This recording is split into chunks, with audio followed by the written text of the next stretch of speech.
Hello everyone. So in this video I will discuss SystemVerilog case with the help of few examples. So let's begin. So what is the generic structure of case? It is like that. Inside any procedural block you will write case. Then here you will just write the case expression, and there will be a matching between the case expression.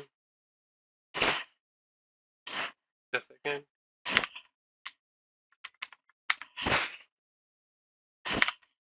So there will be a matching between the case expression and the case selection items, which you will mention like this. First I will write AND case, then there will be conditions or the case selection item. Here, for example, our first case selection item is 1, then inside 1 you will write some condition, then the second case selection item is 2, and inside that you will write some condition, and etc. etc. So this is the general structure of case, and let's begin with our very first case. So to demonstrate that, I will write a very simple example. So let's name our module test,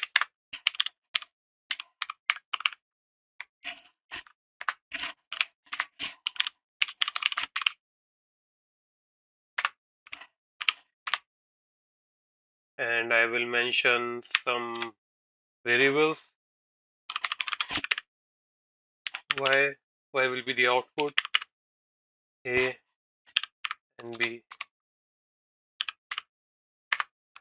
and I will also mention an opcode variable.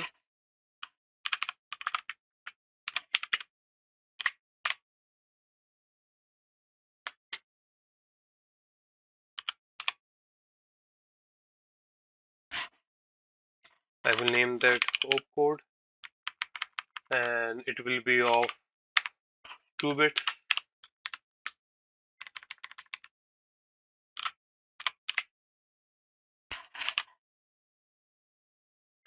After that, I will begin with the case statement.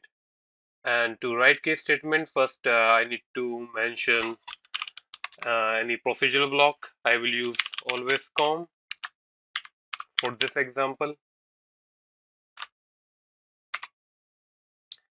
And inside always com, I will begin with the case. So here is the syntax of the case. First, I will write the keyword case. Then here I should mention my case expression, and on the basis of the match between the case expression and the case selection items, I will choose one condition. So my case expression here will be opcode. Then I will begin.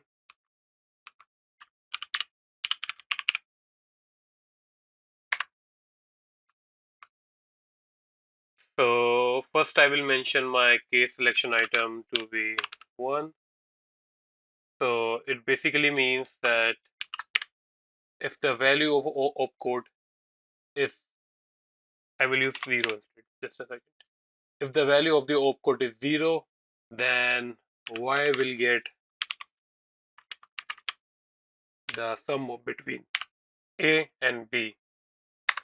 And if the value of the opcode is 1, the Y will get the subtract between A and B.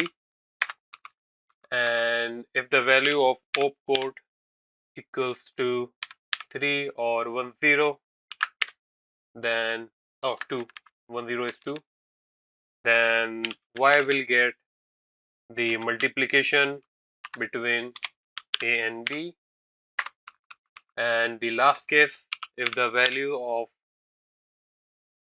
opcode is 3 or 1 in binary, then Y will get A divided by B.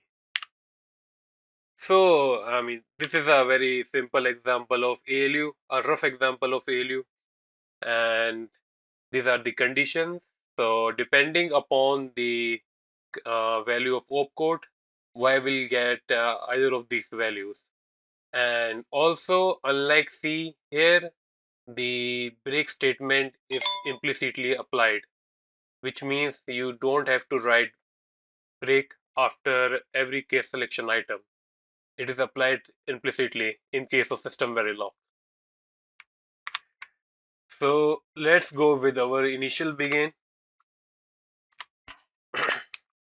So first I will write initial block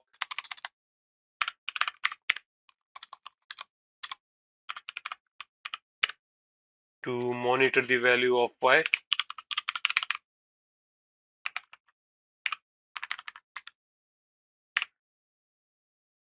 and the second initial block will be used to provide stimulus.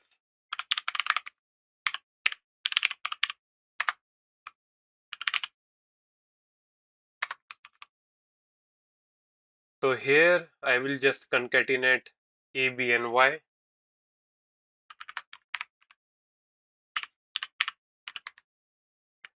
and I will provide some value. So let's provide 1 to a, and altogether a, b, and y, they are, oh, I will not concatenate y, I will concatenate opcode, sorry.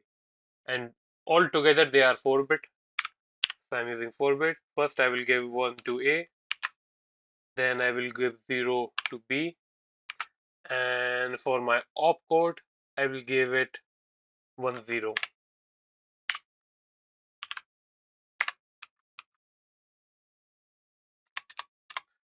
So after doing this, this particular case selection item will be matched with the opcode, and y will get the multiplication between a and b. And in our case, a is equals to 1 and b is equals to 0. So the multiplication between them will be 0. So first, let's check for any possible typo. Okay, the code is just fine. So let's go ahead and simulate the code.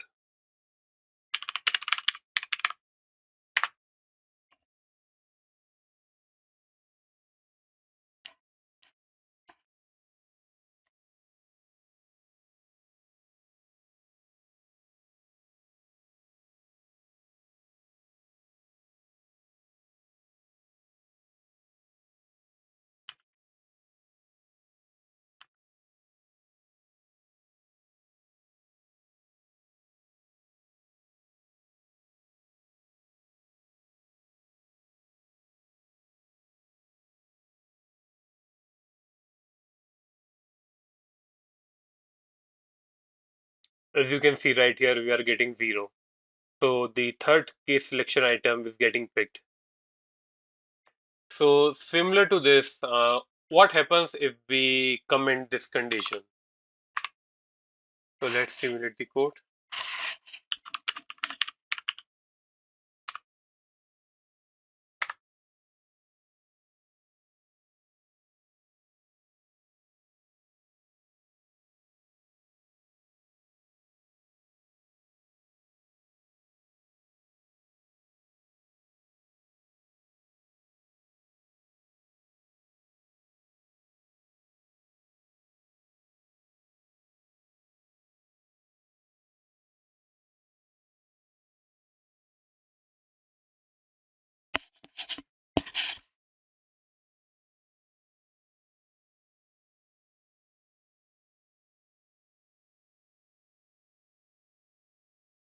So as you can observe right here that we are getting x, which is unknown.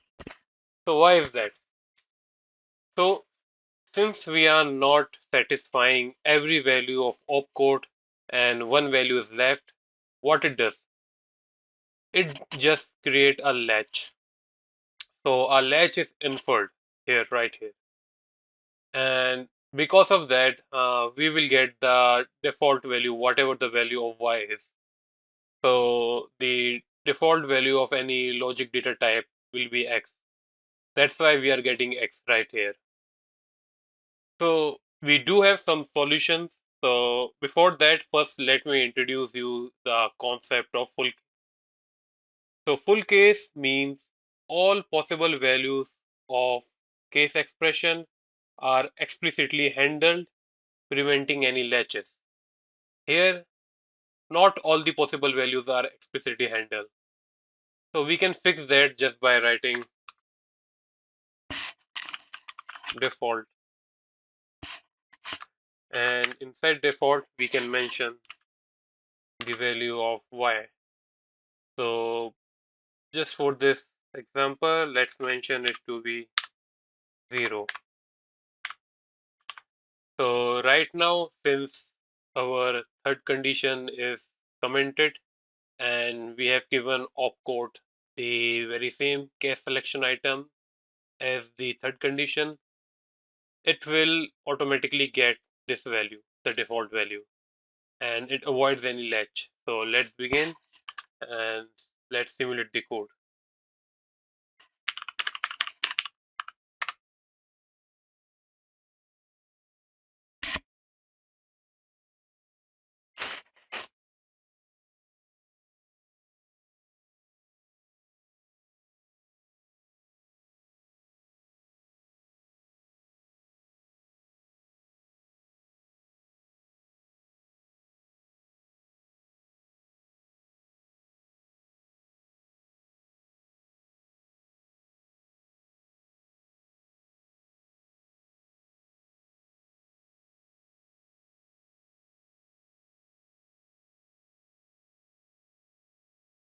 So as you can see right here that now we are getting 0. So if any case is missed, the default will avoid creating a latch. So I will begin with our next case type, which is case Z. So what is the difference between case Z and case? Case Z also allows wildcard matching of Z's and question marks or don't cares by treating both of them as the don't care bits, and it is commonly used for instruction and address decoding. So what will happen that I can mention anything as don't care. For example, for the second case, I can write question mark right here, and similarly, I can write question mark right here.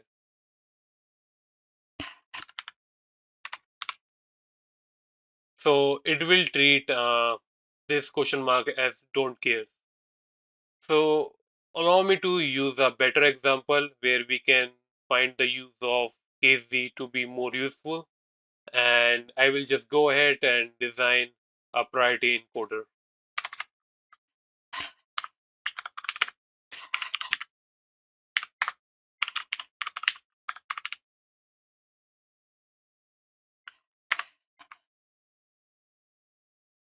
So for this priority encoder, I will have output y.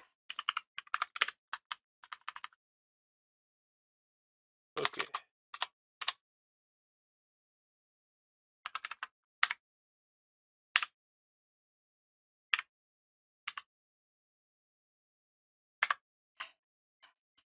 So y will be my output of 2 bits.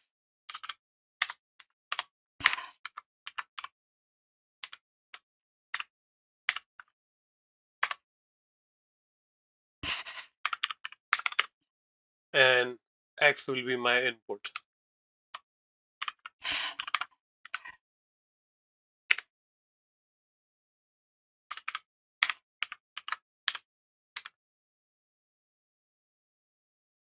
So it's just a 422 priority encoder.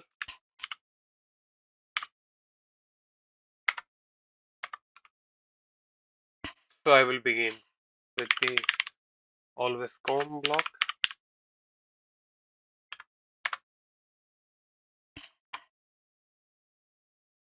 Now I will mention x to be my case expression, and then I will begin with all the case selection items. So my first case selection item will be 1. So the first case selection item will have the lowest priority.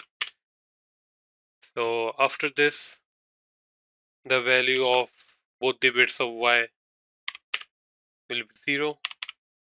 That means both of them are low.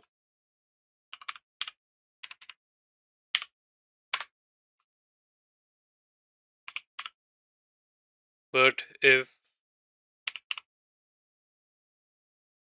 the third bit is high, then we don't care whatever the value of the last bit is. We will just don't care, and we will give y equals to 1.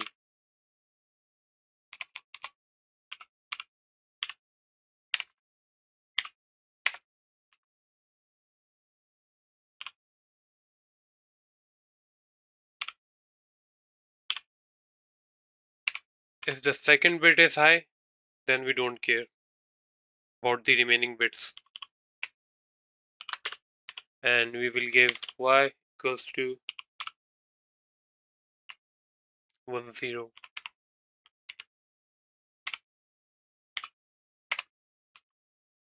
Finally, if the first bit is high, we don't care about the remaining bits since it is a proprietary encoder. We will just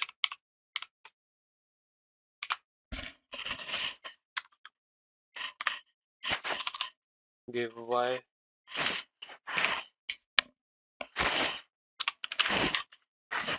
equals to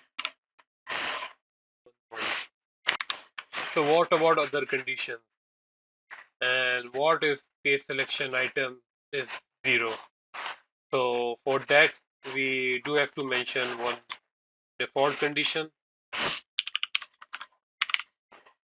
In the default condition, I will just write y equals to unknown. So this will be our default condition, and it is written here to avoid any unintentional latch. So first, let's write end case, and let's simulate the code. Oh, I mean, let's check for any compilation error. Okay, there is an error.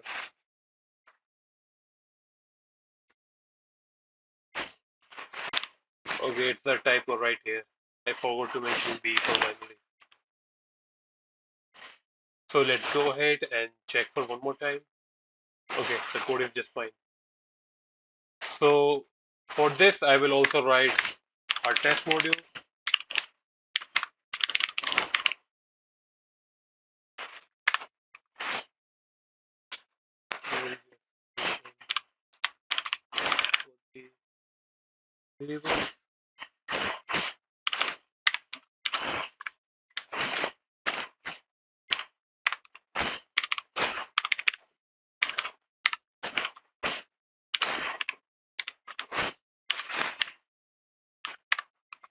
I will instantiate our DUT.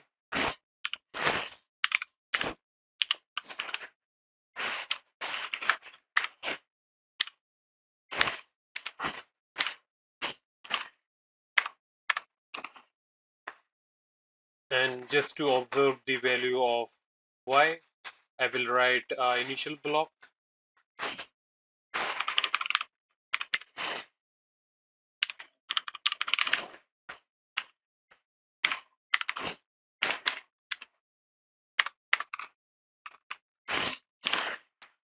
And after this, I will write another initial block to provide stimulus to the DUT.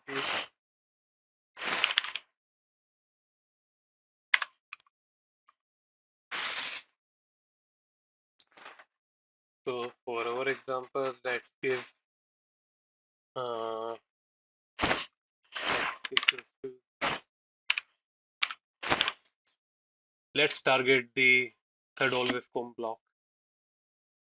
So I mean third case selection item. And since my first two bits are 0, 1, I don't care whatever the remaining bits are, so I will just write random thing. So let's go ahead and first let's check for any compilation error. Okay, the code is just fine. So let's go ahead and simulate the code.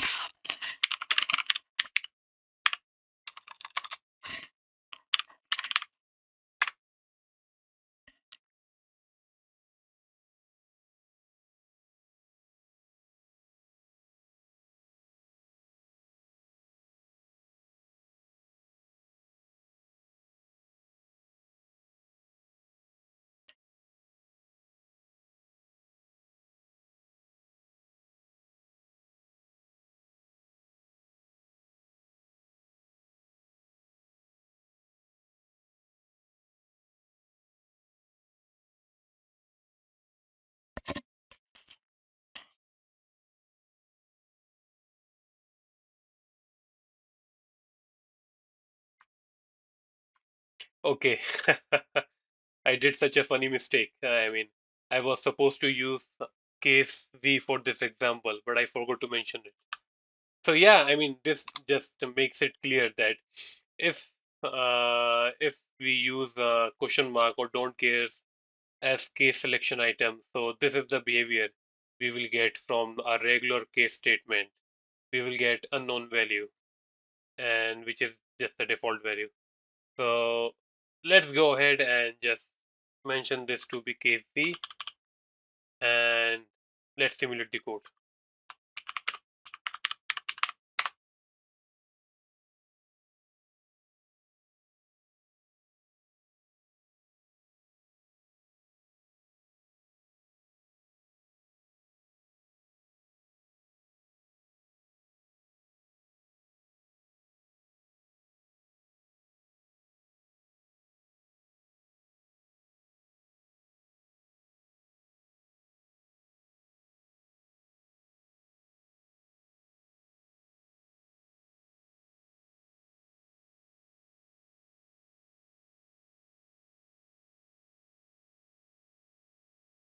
So you can see right here that we are getting 2 and our condition passes.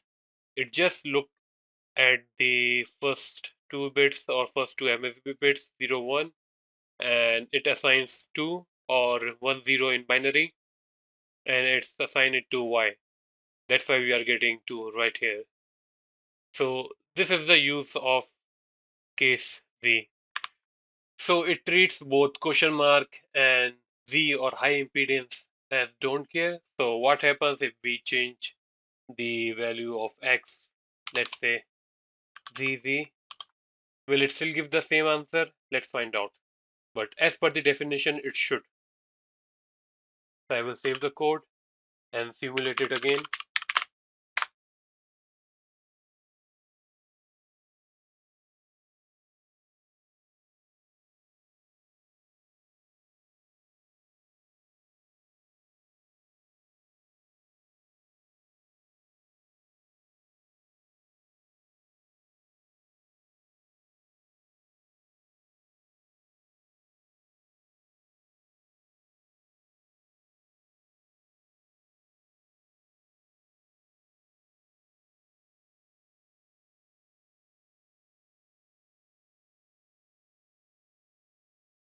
So yes, we are getting the correct answer even by using the high impedance values. So what happens if we write our X, the value of X to be 4 times X? So let's observe the behavior.